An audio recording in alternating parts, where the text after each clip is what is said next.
Hi friends, இன்றைக்கி நம்ம வீடியோவில் குற்ற வழக்கு தொடர்பு துறையிலேருந்து வந்திருக்கக்கூடிய ஒரு ஜாப் நோட்டிஃபிகேஷன் வந்து பார்க்க போகிறோம்.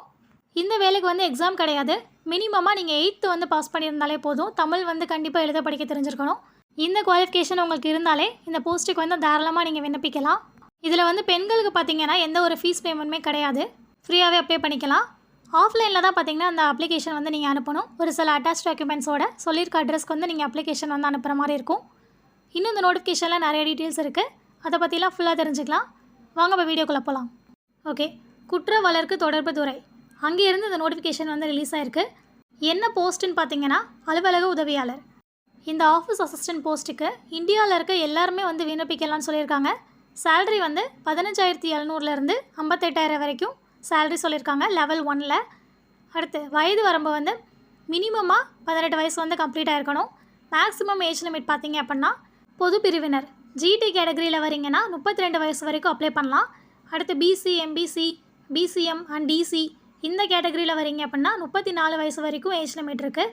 அடுத்து ஆதி திராவிடர், எஸ்சி, எஸ்டி, அப்புறம் widows, destitute widows of all categories எல்லா கேட்டகரியில் வரவங்களுக்குமே 37 வயசு வரைக்கும் பார்த்திங்கன்னா ரிலாக்ஸேஷன் இருக்குது.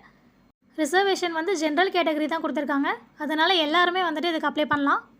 கல்வி தகுதி நான் சொன்ன மாதிரி மினிமமாக வந்து 8th வந்து பாஸ் பண்ணியிருக்கணும். அதுக்கடுத்து தமிழ் வந்து எழுத படிக்க கண்டிப்பாக தெரிஞ்சிருக்கணும். இது 2 குவாலிஃபிகேஷன் தான். இது இருந்துச்சுன்னா நீங்கள் தாராளமாக வந்து விண்ணப்பிக்கலாம். அப்ளிகேஷன் வந்து ஆஃப்லைன் மோடு தான் சொல்லியாச்சு. அதை அனுப்ப வேண்டிய அட்ரஸ் வந்து மேலே கொடுத்துருக்காங்க. லாஸ்ட் டேட் வந்து ஜனவரி 5 ஜனவரி 5 சாயந்தரம் 5:45 மணி வரைக்கும் டைம் கொடுத்துருக்காங்க. அதுக்குள்ளே அவங்க மேலே கொடுத்துருக்காங்க இல்லையா அட்ரஸ், அந்த அட்ரஸ்க்கு வந்து நீங்கள் அப்ளிகேஷன் ப்ளஸ் அட்டாச் டாக்குமெண்ட்ஸ் ரெண்டையுமே சேர்த்து வந்து அனுப்பியிருக்கணும். இந்த நோட்டிஃபிகேஷனுக்கான லிங்க்கு அப்புறம் அப்ளிகேஷனோட லிங்க் எல்லாமே வந்து நான் டிஸ்கிரிப்ஷன்லேயே கொடுத்துருக்கேன். நீங்கள் அதிலே வந்து செக் பண்ணிக்கோங்க. அடுத்த குறிப்பு பார்த்தீங்கன்னா விண்ணப்பதாரர் இந்தியராக இருத்தல் வேண்டும். ஸோ கண்டிப்பாக நீங்கள் வந்து இந்தியன் சிட்டிசனாக இருக்கணும் இது அப்ளை பண்ணுறதுக்கு. அதுக்கப்புறம் சென்னை வட்டாரத்தில் வசிப்பவராக இருக்க வேண்டும்னு கேட்டிருக்காங்க. அதை பார்த்துக்கோங்க. அப்புறம் நேர்காணலின் போது, அதாவது நீங்கள் இன்டர்வியூக்கு போகும்போது 8th முடித்த அந்த சர்டிஃபிகேட்ஸை வந்து நீங்கள் கண்டிப்பாக எடுத்துகிட்டு போகணும். அது போக உங்களோட ஸ்கூல் சர்டிஃபிகேட்டு, அப்புறம் ஏஜ் ப்ரூஃபுக்கான சர்டிஃபிகேட்டு, அப்புறம் என்ன கேஸ்ட்டு இதெல்லாமே வந்து நீங்கள் அப்ளிகேஷனோட சேர்த்து வச்சு அனுப்பணும்னு கொடுத்துருக்காங்க.